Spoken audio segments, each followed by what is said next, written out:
బంగ్లాదేశ్లోని ధర్నాలు ఫస్ట్ గవర్నమెంట్కి స్టూడెంట్స్కి మధ్య జరిగే ధర్నాల్లాగా మాత్రమే ఉండే, కానీ ఇవి సడన్గా యాంటీ హిందూ ధర్నాల్లాగా మారిపోయినాయి. ఎవరైతే గవర్నమెంట్కి అగెన్స్ట్గా ధర్నాలు చేసిర్రో వాళ్ళు ఇప్పుడు టెంపుల్స్ని ధ్వంసం చేయడం, హిందువుల మీద దాడులు చేయడం ప్రారంభించారు. రాహుల్ అనంద అనే ఒక మ్యూజిషియన్ ఇంటిని ధ్వంసం చేసిరు. ఆయన ఇల్లు ఒక 140 ఏళ్ళ క్రితం అంట. అసలు ఒక మ్యూజిషియన్కి ఈ ధర్నాలకు ఏం సంబంధం? ఇలాంటి సిచ్యువేషన్స్ మన దేశ చుట్టుపక్కల ఉన్న దేశాలు శ్రీలంక, పాకిస్తాన్, ఆఫ్ఘనిస్తాన్, బంగ్లాదేశ్, మయన్మార్ ఇలాంటి దేశాల్లో జరుగుతూనే ఉన్నాయి. అండ్ నెక్స్ట్ టార్గెట్ ఇండియా అయ్యే ఛాన్స్ చాలా ఎక్కువగా ఉంది. అందుకే ఇలాంటి సిచ్యువేషన్స్ గురించి తెలుసుకోవడం అండ్ జాగ్రత్త పడడం మనకి చాలా చాలా ముఖ్యం. బంగ్లాదేశ్ పార్లమెంట్ ప్రస్తుతానికి ఇట్లా కనిపిస్తుంది. ప్రొటెస్టర్స్ పార్లమెంటులోకి చొరబడి ధ్వంసం చేస్తున్నారు, చోరీ చేస్తున్నారు. ఎవరైతే బంగ్లాదేశానికి స్వతంత్రాన్ని తీసుకొచ్చిరో ఆయన విగ్రహాన్ని ఇట్లా కూల్చేసిరు. అండ్ ఇప్పుడు బంగ్లాదేశ్ మైనారిటీస్ అయిన క్రిస్టియన్స్, బుద్ధిస్ట్ అండ్ ముఖ్యంగా హిందువులు టార్గెట్ చేయబడుతున్నారు. అసలు ఈ బంగ్లాదేశ్లో ఏం జరుగుతుంది, దీని నుంచి మనం ఏం నేర్చుకోవచ్చు తెలుసుకుందాం. బంగ్లాదేశ్లో ఈ ధర్నాలకు మెయిన్ రీజన్ అక్కడ యూత్ చాలా కాలంగా ఫ్రస్ట్రేటెడ్గా ఉండడం. దానికి కారణం రిజర్వేషన్స్ వల్ల జాబ్స్ లేకపోవడం. అండ్ ఈ సిచ్యువేషన్ ఇండియాలో కూడా వచ్చే ప్రమాదం చాలా ఉంది. అసలు బంగ్లాదేశ్లో ఈ సిచ్యువేషన్ ఎలా ట్రిగర్ అయిందో తెలుసుకుందాం. బంగ్లాదేశ్ పీఎం అయిన షేక్ హసీనా తన తండ్రి షేక్ ముజిబుర్ మొహమ్మద్ తర్వాత పదవిలోకి వచ్చింది. బంగ్లాదేశ్కి 1971లో స్వతంత్రం వచ్చింది. షేక్ హసీనా 2009 నుండి 2024 వరకు పీఎంగా సర్వ్ చేసింది. బ్యాక్ టు బ్యాక్ 3 టైమ్స్ పీఎంగా విన్ అయింది. కానీ ఈసారి ఎలక్షన్స్ జస్ట్ 40% ఓటింగ్ మాత్రమే జరిగింది. ఈ ఎలక్షన్స్ చాలా కాంట్రవర్షియల్గా ఉండే. పార్టీ BNP ఎలక్షన్ని బాయ్కాట్ చేసింది. టోటల్ 300 సీట్స్లో 216 సీట్స్ ఈ పార్టీయే గెలిచింది. చాలా వెస్టర్న్ కంట్రీస్ ఈ ఎలక్షన్స్ ఫేర్గా జరగలేదని కూడా అన్నాయి. ఓటర్స్ తన ఓటుని ఫ్రీగా వేసుకోలేకపోతున్నారు, అంటే స్వేచ్ఛగా వేసుకోలేకపోతున్నారు అని చెప్పి చాలా కథనాలు వచ్చాయి. బంగ్లాదేశ్లో కొన్ని నెలలుగా ఈ ధర్నాలు జరుగుతున్నాయి. దీనికి మెయిన్ రీజన్ రిజర్వేషన్స్ అనే చెప్తున్నారు. బంగ్లాదేశ్లో గవర్నమెంట్ జాబ్స్లో 56% రిజర్వేషన్స్ వివిధ గ్రూప్స్లో డివైడ్ చేసి ఇవ్వడం జరిగింది. ఇందులో ఒక 30% రిజర్వేషన్స్ బంగ్లాదేశ్ స్వతంత్ర పోరాటంలో పోరాడిన ఫ్యామిలీస్కి కేటాయించబడింది. ఈ రిజర్వేషన్ని షేక్ హసీనా 2018లో అపోజ్ చేసింది, అంటే కొట్టేసింది. కానీ జూన్ 2024లో ఆ దేశ హైకోర్టు ఇలా చేయడం ఇల్లీగల్ అని ఆ రిజర్వేషన్ని మళ్ళీ వాపస్ తీసుకొచ్చింది.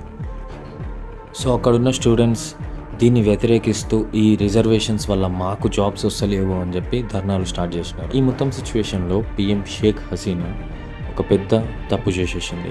ప్రెస్ మీట్లో మాట్లాడుతూ అసలు వీళ్ళు ఎందుకు మన ఫ్రీడమ్ ఫైటర్ ఫ్యామిలీస్కి రిజర్వేషన్ వద్దంటున్నారు, వీళ్ళకి కాకుండా ఈ బెనిఫిట్స్ మొత్తం రజాకార్ ఫ్యామిలీస్కి పోవాలనుకుంటున్నారా?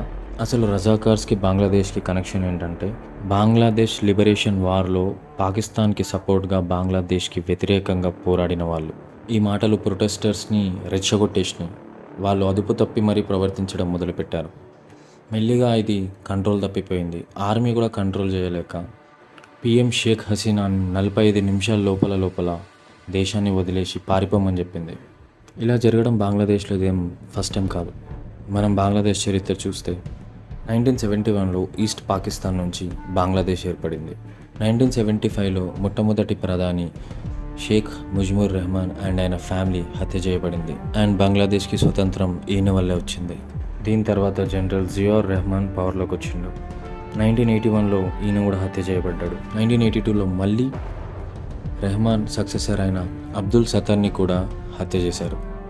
ఆ తర్వాత బంగ్లాదేశ్లో 1990 వరకు మిలిటరీ రూలే నడిచింది. తర్వాత 1991లో పార్లమెంట్ సిస్టమ్ తిరిగి వచ్చింది. కానీ ఈ ఎలక్షన్స్ రిగ్గింగ్ ఎలక్షన్స్ జరిగాయి. తర్వాత 1996లో బంగ్లాదేశ్ నేషనలిస్ట్ పార్టీ కానీ దేశం మొత్తం దీనికి వ్యతిరేకంగా నిలబడింది.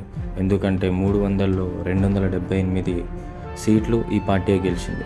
అవామీ లీగ్ పార్టీ అంటే షేక్ హసీనా పార్టీ ఆరోపణలు చేయడం వల్ల, దేశంలో అందరూ ధర్నాలు చేయడం వల్ల 12 రోజుల్లోనే ఈ గవర్నమెంట్ కూలిపోయింది. 2007లో కూడా మిలిటరీ రూల్ నడిచింది. And after 2 years Sheikh Hasina party గెలిచింది. 2009లో బంగ్లాదేశ్లో షరియా లా తీసుకొచ్చే ప్రయత్నం కూడా జరిగింది. దీన్ని రిటైర్డ్ ఆఫీసర్స్ కలిసి అడ్డుకున్నారు. దీని అర్థం ఏంటంటే మనం బంగ్లాదేశ్ చరిత్ర చూసుకుంటే పాకిస్తాన్ లాగానే ఈ దేశంలో కూడా మిలిటరీ రూల్స్ గతంలో జరుగుతూనే ఉన్నాయి. కానీ ఇప్పుడు ఇది టోటల్గా బ్రేక్ అయింది. అంటే ఒక రకంగా మిలిటరీ అధికారంలోకి వచ్చింది అని అనుకోండి. మనకు వచ్చిన లేటెస్ట్ అప్డేట్ ఏంటంటే నోబెల్ గ్రహీత మొహమ్మద్ యూనిస్ బంగ్లాదేశ్ గవర్నమెంట్ హెడ్గా నియమించబడ్డారు. ఈ ఓత్ సెరమనీలో బంగ్లాదేశ్ మిలిటరీ జనరల్స్ ఉన్నారు, బిఎన్పి సెక్రటరీ జనరల్ ఉన్నారు, అండ్ వేరే ఇతర దేశ foreign diplomats including Indian diplomat కూడా ఉన్నారు. కానీ షేక్ హసీనా పార్టీ మెంబర్లలో ఎవ్వరు కూడా ప్రజెంట్ లేరు. అండ్ ప్రొటెస్ట్ చేసిన స్టూడెంట్స్ లీడర్స్ కూడా ఇందులో అడ్వైజర్గా పనిచేస్తారు. షేక్ హసీనా పార్టీ అయిన అవామీ పార్టీ ఒక సెక్యులర్ పార్టీగా ఉండేది, కానీ బిఎన్పి పార్టీ ఒక ఇస్లామిస్ట్ నేషనలిస్ట్ పార్టీ. సిచ్యువేషన్ చూస్తుంటే బిఎన్పి పార్టీకే పట్టం కట్టినట్టుంది బంగ్లాదేశ్. అసలు ఈ ప్రొటెస్టర్స్ల వైలెన్స్ గురించి ఒకసారి మాట్లాడుకుందాం మనం. ఈ ధర్నాలు ఫస్ట్ స్టూడెంట్ ధర్నాలు లాగానే ఉండే, యాంటీ రిజర్వేషన్ ధర్నాలు లాగానే ఉండే, కానీ సడన్గా ఇవి యాంటీ హిందూ ధర్నాల్లాగా మారిపోయినాయి. హిందువులను చంపడం మొదలుపెట్టిర్రు, వాళ్ళ ఇల్లును తగలబెట్టడం మొదలుపెట్టిర్రు, టెంపుల్స్ని ధ్వంసం చేయడం మొదలుపెట్టిర్రు. రాహుల్ అనంద ఈయన ఒక మ్యూజిషియన్. ప్రొటెస్టర్స్ ఆయన ఇంటికి వచ్చిర్రు, ఇంట్లో దొరికింది దోచుకున్నారు, తర్వాత ఇల్లుని తగలబెట్టిర్రు. ఆయన ఇంట్లో 3,000కు పైగా హ్యాండ్మేడ్ మ్యూజికల్ ఇన్స్ట్రుమెంట్స్ ఉండే, అవి కూడా కాలిపోయినాయి. రాహుల్ ఆనంద ఫ్యామిలీ ప్రాణాలైతే కోల్పోలేదు, కానీ మిగతా అన్నీ కోల్పోయింది. అసలు ఈ ప్రొటెస్ట్కి ఒక మ్యూజిషియన్కి ఏం సంబంధం? అండ్ ఇదేం కొత్త కాదు, అమాయకులైన హిందువుల మీద ఇలాంటి దౌర్జన్యాలు జరుగుతూనే ఉన్నాయి. దీన్నే అసలైన జెనోసైడ్ అంటారు. బంగ్లాదేశ్లో హిందువుల మీద ఇలాంటి దౌర్జన్యాలు జరుగుతూనే ఉన్నాయి. అండ్ ఇప్పుడు బంగ్లాదేశ్లో అధికారంలో ఉన్నది సెక్యులర్ పార్టీ కాదు, సో హిందువుల మీద ఇలాంటి దాడులు పెరిగే అవకాశం ఎక్కువగా ఉంది. ఇప్పుడు అధికారంలో ఉన్న యూనిస్ కూడా ఈ దాడుల గురించి మాట్లాడడం జరిగింది. యునైటెడ్ నేషన్స్ కూడా బంగ్లాదేశ్లో మైనారిటీస్ మీద జరుగుతున్న దౌర్జన్యాలను ఖండించింది. కానీ మాటలతో జరిగేదేం లేదు. ఈ బంగ్లాదేశ్లో జరిగే అటాక్స్ని ఆపడానికి దేశాలు యాక్షన్ తీసుకోవాలి. అండ్ ఇదంతా పెద్ద మ్యాటర్ కాదని కప్పిపుచ్చడానికి కూడా చాలామంది చాలా ప్రయత్నాలు చేస్తూ ఉంటారు. జనాలకు నిజాలు తెలియకుండా ఉండడానికి గ్లోబల్ కంట్రీస్ చాలా రకాలుగా ప్రయత్నాలు చేస్తూనే ఉంటుంది. కానీ నిజం తెలుసుకోవడం మన బాధ్యత.